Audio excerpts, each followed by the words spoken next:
సమైక్య రాష్ట్రంలో ఈ జిల్లాకు చాలా అన్యాయం జరిగినారు. జిల్లాకు వచ్చినప్పుడల్లా కూడా ప్రజలు చెప్తా ఉంటే నేనే నమ్మలేకపోతా ఉంటుంది. ప్రాజెక్ట్ ఉంటుంది, కాలువ ఉండదు, కాలువలు ఉంటాయి, ప్రాజెక్ట్ ఉండదు. చాలా విచిత్రమైన పరిస్థితి, రాష్ట్రంలో ఎక్కడ కూడా లేనటువంటి పరిస్థితి. ఆ సిచ్యువేషన్ తెలంగాణ వస్తే మారుతుంది అని చెప్పడం జరిగింది. ఫర్ ఎగ్జాంపుల్, ఉదాహరణకు సాత్నాల ప్రాజెక్టు విషయంలో చాలా సంవత్సరాలు దాన్ని పట్టించుకున్న వాళ్ళు లేరు. దానికి 28 కోట్ల రూపాయలు మంజూరు చేసి మోడర్నైజ్ చేయడం జరిగింది. ఇలా 24,000 ఎకరాలకు సాత్నాల ప్రాజెక్టు నీళ్లు అందించేటువంటి పరిస్థితికి ఏర్పడిందని చెప్పి మనం చేస్తా ఉన్నాం. ఈ విషయం ప్రజలు మీ అందరికీ కూడా తెలుసు. అట్లనే అనేక కాలువలు, రిజర్వాయర్లు ఏవైతే డార్మెంట్ అయి ఉండనో వాటన్నిటి చేయడం జరిగింది. కొత్త చెరువులను కూడా 28 చెరువులు ఇక్కడ 500 కోట్లతోని మంజూరు చేయడం జరిగింది. ఒక 20,000 ఎకరాలకు ఆయకట్టు కూడా వచ్చిందని చెప్పి మనవి చేస్తా ఉన్నాను. అదేవిధంగా 18 చెరువులు కొత్తవి కావాలనే ప్రపోజల్ కూడా ఉంది. దాన్నంతా త్వరలోనే ఇరిగేషన్ డిపార్ట్మెంట్ వాళ్ళు శాంక్షన్ చేయబోతా ఉన్నారని మనవి చేస్తా ఉన్నా. ఒక విషయం ప్రజలు గమనించాలి. ఆదిలాబాద్లో ఎలక్షన్ వచ్చిందంటే లోయర్ పెనుగంగ ప్రాజెక్టు డ్రామా, చాలా పెద్ద డ్రామా. 5 ఎలక్షన్లు 6 ఎలక్షన్లు నేను చేస్తా అని చెప్పి చాలా మంది ఎమ్మెల్యేలు గెలిచినారు. కానీ దానికి తేలే. మొత్తం రాష్ట్రం ఎడల ఆనాటి కాంగ్రెస్ పార్టీ కానీ ప్రభుత్వం కానీ అవలంబించిన నిర్లక్ష్యమైన విధానం, తెలివి తక్కువ విధానం అని చెప్పి మనవి చేస్తా ఉన్నాను.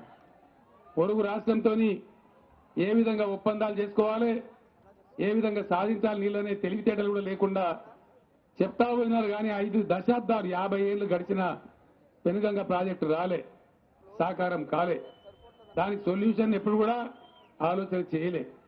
కానీ టీఆర్ఎస్ ప్రభుత్వం వచ్చిన తర్వాత నేనే స్వయంగా మహారాష్ట్రకు వెళ్లి ముఖ్యమంత్రి గారిని 4-5 సార్లు కలిసి ఇరిగేషన్ మినిస్టర్ను, అధికారులను ఒక 10-20 సార్లు పంపించి, నేను వెళ్ళినప్పుడు నా వెంట మిత్రులు జోగురామన్న గారు వచ్చినారు, ఇందిరా కరణ్ రెడ్డి గారు కూడా వచ్చినారు, ఎంపీ నగేష్ గారు కూడా వచ్చినారు. అందరం కలిసి వాళ్ళకి చెప్పినాం, మేము ఇప్పుడు ఆంధ్రప్రదేశ్ కాదు, మేము తెలివి తక్కువగా లేము, అంటే కయ్యానికి కాలు దువ్వేటువంటి పరిస్థితి కాదు.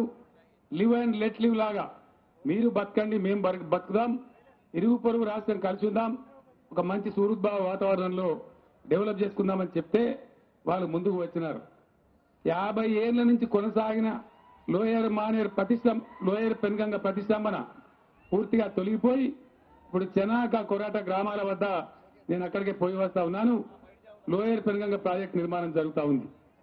దాంతో పాటు పిప్పల్కోట్ రిజర్వాయర్ 315 కోట్లతో శాంక్షన్ చేస్తా ఉన్నాం. ఈ రోజు నేను అనౌన్స్ చేస్తా ఉన్నాను. దాంతో కూడా చాలా పెద్ద లాభం మీకు జరిగే పరిస్థితి ఉంది.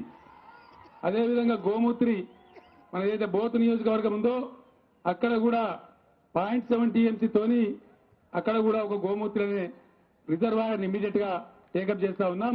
ఇది 210 కోట్లతో అవుతుంది.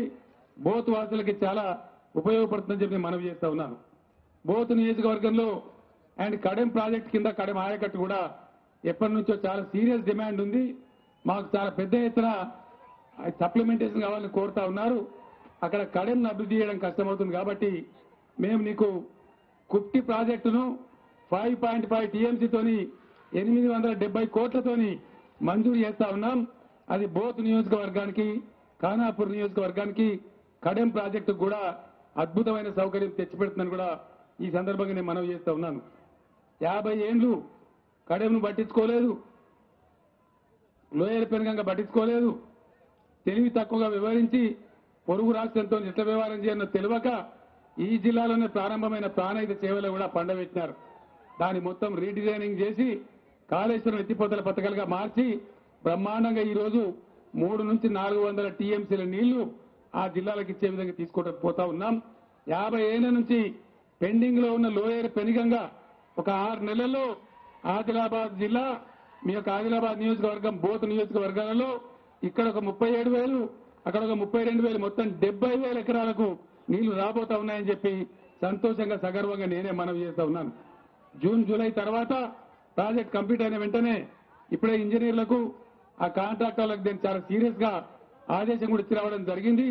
పనులు చాలా వేగంగా పూర్తి చేయాలని, అవి కంప్లీట్ అయిపోతే వాటన్నిటికి కూడా నేనే వచ్చి శంకుస్థాపన చేస్తాను కూడా మీ అందరికి మనవి చేస్తా ఉన్నాను. ఈ సంవత్సరంలోనే లోయర్ పెనుగంగ నీళ్లు ఖచ్చితంగా ఆదిలాబాద్ జిల్లాలో పారించి పన్నితనం ఏందో ప్రభుత్వం ఏందో రుజువు చేసి చూపిస్తామని కూడా మీకు నేను మనవి చేస్తా ఉన్నాను. అదేవిధంగా అమ్మవారు బాసర ఉంది. కొద్ది రోజులు ఏంటండి వీడియో నచ్చిందా? అయితే ఓ లైక్ వేసుకోండి, లేదంటే ఓ కామెంట్ చేయండి. ఎప్పటికప్పుడు మా వీడియోస్ చూడాలంటే సబ్స్క్రైబ్ చేసుకోండి.